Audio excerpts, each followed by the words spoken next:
This is a Velvet Action Model 104 3-speed record changer from around 1951. And normally it has an upper knob here and a lower one. Lower one sets your speed, 33, 45, 78. Upper one, when we turn to the right or clockwise, should click. Make sure it's in that spot. For manual use, and you've just got to slide your record down this rather bendy spindle there and lift it up. It'll start up, place it on the record, let it play through.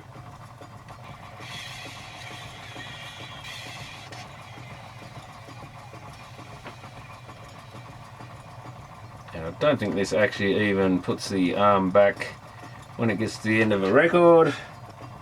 Yeah, it just goes back to the stops at the center like a non-automatic one. If we want automatic mode, we switch back in the counterclockwise direction,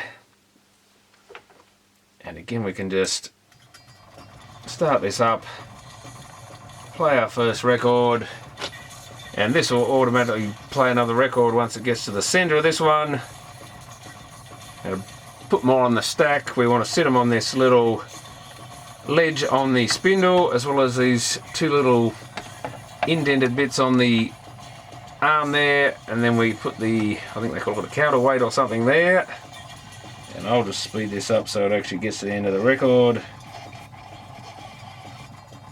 There it goes, it's lifting, comes back, that arm goes back, drops the next record,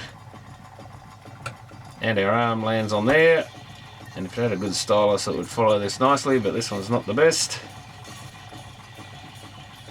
And as we get into the center again, because there's no weight on this piece,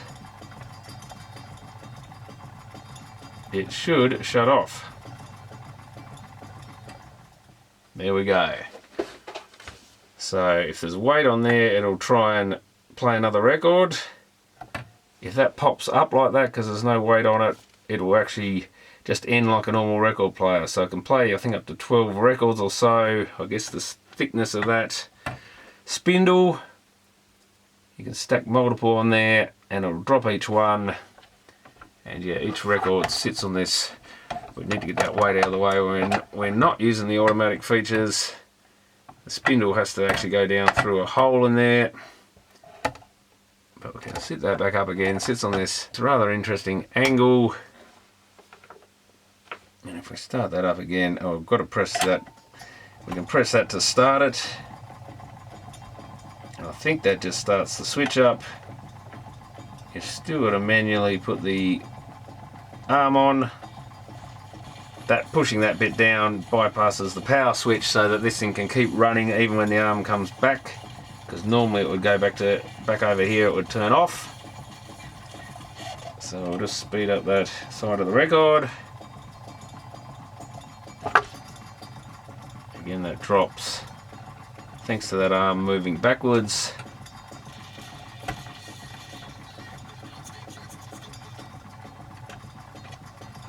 If I hold this down, it'll try and play it again. So you can make it repeat the same record, I guess, if you want to. If it's your favourite record at the end of the night or something. And again, if we let it naturally get to the end, because that's not pressed down with any weight, it knows it's the last record of the stack. So knob's missing on this one. I think it says reject or start for automatic mode. So you can probably reject the record part way through or something. And yeah, it's manual that way, automatic play that way. And your autoplay, it mainly just moves the switch so that it can keep going even when the arm returns. In manual mode, as soon as the arm returns, power goes off. Whereas in auto mode, we need the motor to continuously run so it can run all the mechanism, because that is all run via a gear off the center of this platter. This one seems to be going fine again after I re-lubricated it, and there's a couple of bent bits in there that weren't sitting right that I fixed. And yeah, basically besides the noisy and wowy idler and the poor quality styluses that are worn out, this thing's going again. So thanks for watching.